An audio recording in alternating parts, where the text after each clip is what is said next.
السلام عليكم شباب، انا شو اخباركم؟ ان شاء الله زين رابع. اليوم جاي لكم فيديو جديد، يا رب يعجبكم ان شاء الله، يعني ان شاء الله لان تعبت عليه هوايه. الفيديو شنو هو؟ كلمات سعوديه معناها باللهجه العراقيه. يعني اذا ما فهمتوا من نسوي الفيديو ان شاء الله يعني تفهمون.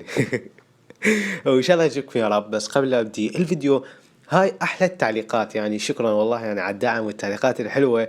وبس قبل لا ابدي الفيديو لا تنسى اللايك والاشتراك، هذا الزر الاحمر دوسه، يصير زر ابيض اكون ممنون، يعني I love you همين. خلونا نبدي الفيديو. اول كلمة هي كلمة ورع. كلمة ورع يعني شنو معناتها بالعربية؟ معناتها صبي.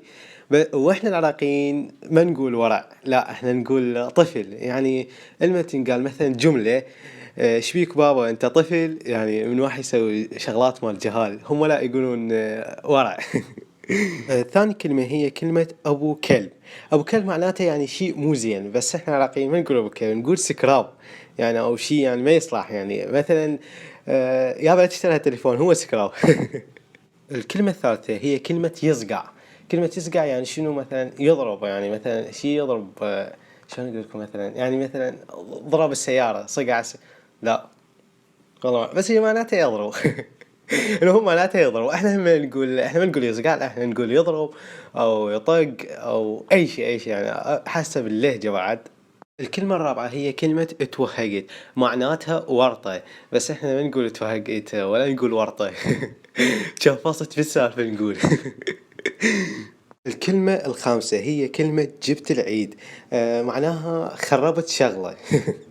مثلا طلع الامتحان ما جاو، يقول جبت العيد جبت الامتحان.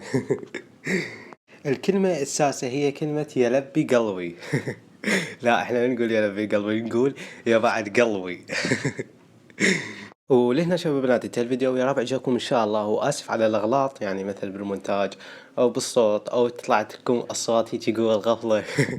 يعني اسف.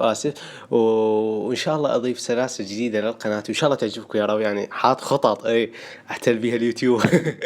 لا على كيف ها. وبس لا تنسون، يعني اتمنى منكم الدعم، يعني مثل اللايك والاشتراك. واذا تحب يطلع تعليقك بالفيديو الجاي حط تعليق جوا. كان يكون عبود النعيمي من قناة عبود تي في امان الله.